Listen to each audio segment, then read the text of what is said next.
Tengah keputusan mengejutkan dari Bank Indonesia, ada sejumlah netizen ya yang juga turut berkomentar dari berita yang diposting di @CNBC Indonesia berkaitan dengan berita ini. Kita lihat di komentar yang pertama. Ya, kita lihat yaitu dari Diptia Hanindiati. Alhamdulillah, terima kasih BI di saat fiskal ketat moneter dilonggarkan. Sebuah komentar positif dari netizen, kita lihat ke komentar yang kedua.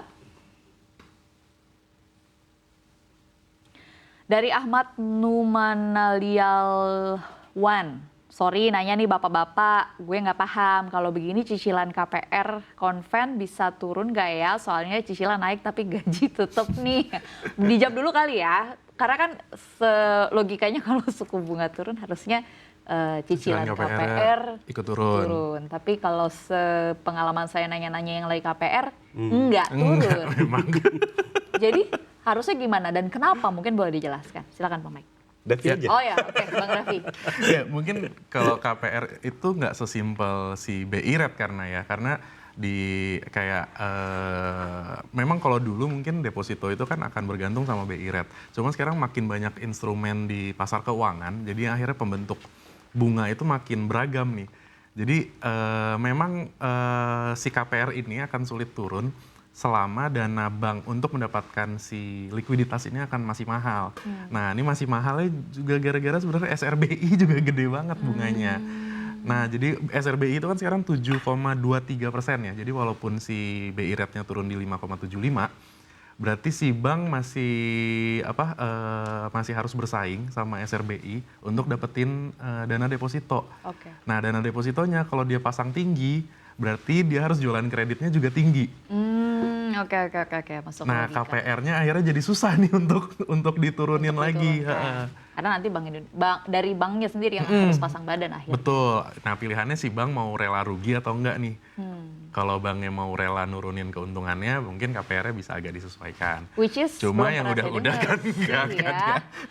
Kebanyakan kredit konsumsi itu kalau BI rate-nya turun ya antara stay atau ya malah naik kadang. Kalau naik ikut naik, kalau turun nggak ikut turun, gitu kan? Aja di situ. Pejuang KPR, semangat. Oke, kita lihat ke komentar yang selanjutnya. @David Yordan 777, BI rate diturunin, USD semakin menguat. Nah, ini pas nih dari yang kita bahas sebelumnya. Bagaimana nasibnya dengan rupiah kita? Bahkan dari Bank Indonesia kan sempat mewanti-wanti bahwa rupiah ada potensi ke 17.000. Kalau akhirnya rupiah ke 17.000 apa yang akan terjadi? Silakan Bang Mike. Iya, nggak tahu ya kalau mau nyampe di 17.000 ya. Cuman kalau dilihat di sini level rupiah sekarang kan udah di 16.300 gitu. Memang kalau dibandingkan, karena perbandingannya selalu dengan akhir tahun gitu ya. Berarti kalau dibandingkan dengan akhir tahun 2024 ya pelemahannya cuma terjadi sekitar 1% gitu.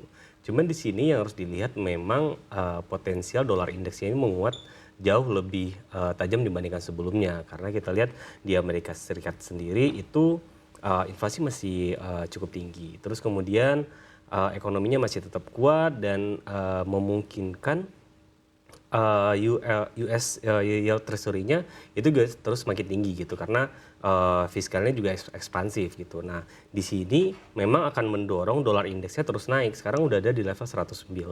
Banyak yang beranggapan kalau dolar indeks ini bakal bergerak terus sampai 112 atau 114 gitu. Nah, ketika dolar ini terlalu strong ya mengakibatkan banyak mata uang yang melemah termasuk rupiah gitu. Nah, rupiah kalau startnya sekarang udah di 16.200 itu kalau pelemahannya seperti penguatan dolar seimbang istilahnya gitu ya. Itu berarti sampai akhir tahun ya memungkinkan mencapai level yang jauh lebih tinggi dari rekor yang sudah pernah dicapai Indonesia gitu. Nah, ini harus diwaspadai gitu. Memang kalau dilihat ketika BI rate turun ada optimisme dari Gubernur BI yang menyampaikan, oke, ketidakpastian memang masih ada, tapi tidak sebesar sebelumnya. Beliau sudah merasa cukup bisa menakar apa yang akan terjadi ke depan ketika Donald Trump dilantik dan kebijakan-kebijakan yang akan disampaikan.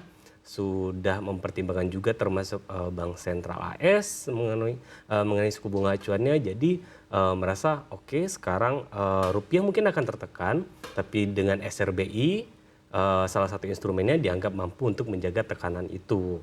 Nah, makanya opsi yang diambil adalah penurunan suku bunga acuan.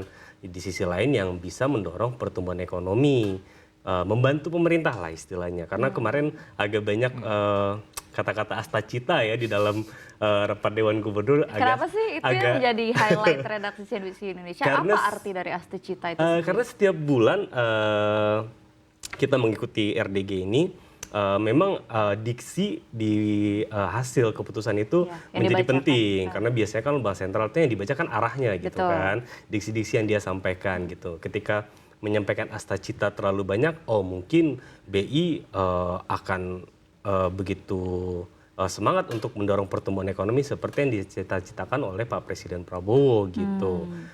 Di sisi lain, kalau dilihat memang salah satu keputusan yang juga menjadi indikator itu ketika inflasinya memang rendah gitu. Jadi kemarin kita lihat ada beberapa komponen inflasinya masih rendah, terus ada koreksi untuk pertumbuhan ekonomi. Makanya itu Pak Gubernur BI cukup optimis gitu ketika menurunkan suku bunga. Oke, baik. Ini saya lagi mencari apa itu definisi dari astacita. Astacita merupakan kelanjutan dari apa yang sudah dilakukan pemerintah sebelumnya. Apakah betul demikian? Iya, itu kan slogan yang disampaikan untuk program-programnya Pak Prabowo Subianto. Dan salah satunya adalah eksekusinya lewat keputusan Bank Indonesia untuk menurunkan suku bunga acuan ini. Tidak menyebutkan secara spesifik untuk melalui suku bunga, cuman BI sekarang memang diharapkan tidak cuma melakukan stabilisasi untuk pasar keuangan, tapi juga ikut mendorong pertumbuhan ekonomi. Oke, Jangan baik. lupa ada target 8%. Jangan lupa ada target 8%. Realistiskah kalau kita bicara berkaitan dengan 8% ini? Kita harus satu episode lagi kalau kita bicara dengan pertumbuhan Panjang lagi 8%. tuh.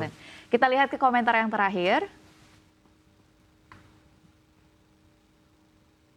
Dari @yuda_willisanto. Nah gitu dong, biar foreign gak kabur-kabur lagi. Benar gak sih? Silakan. Sebenarnya justru ini malah jadi agak berlawanan ya. Malah foreignnya bisa jadi lebih kabur daripada sebelumnya karena gapnya makin menjauh kan sama si The Fed. Nah ini memang agak-agak membingungkan sih sekarang, posisinya udah bukan dilema lagi, kayak udah lebih trilema atau forlema mungkin nih, antara menjaga stabilitas rupiah, pertumbuhan ekonomi, kebutuhan fiskal pemerintah, ini udah campur aduk nih semuanya. Memang kondisinya agak rumit banget di tahun ini. Nah untuk nurunin BI rate memang benar, mungkin akan bisa mendorong si pertumbuhan ekonomi tadi. Karena bisa jadi patokan untuk si korporasi-korporasi itu saat mengajukan kredit ke bank. Itu bisa jadi patokan dia, BI rate-nya aja segini. Saya minta kompensasi sekian gitu kan dari BI rate. Nah itu memang akan bisa mendorong pertumbuhan, cuma masalahnya si sektor realnya ini udah bergerak atau belum nih. Jadi kemampuan si perusahaan-perusahaan itu, betul.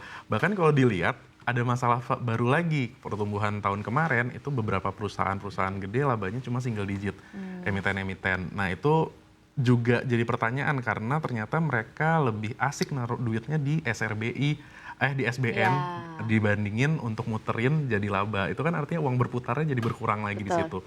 Si bank jadi kesusahan lagi untuk naruh kredit, nyari dana. Kalau udah begitu akhirnya dananya mahal lagi, kreditnya ikutan mahal lagi.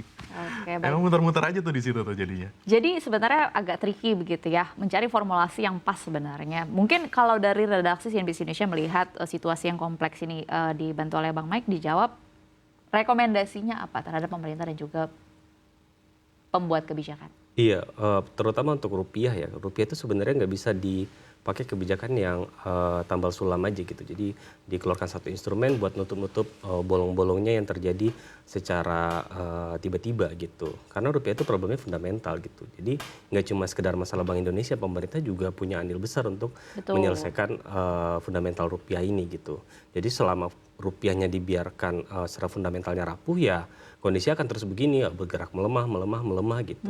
Dan rupiah itu harus dipahami ketika dia udah mencapai level tertentu yang artinya rekor tidak pernah terjadi sebelumnya, itu akan mengundang sisi psikologis untuk publik Betul. umum gitu ya, karena bukan cuma pelaku pasar atau orang-orang yang terlibat di pasar keuangan aja, tapi buat masyarakat umum ketika mendengar misalnya oke rupiah 16.500 atau lebih tinggi dari krisis 98, 17.000 misalnya, itu bakal sangat berpengaruh. Kena mental langsung. Iya, kena mental. Jadi makanya Bank Indonesia harus sangat berhati-hati gitu untuk mengeluarkan kebijakannya. Oke,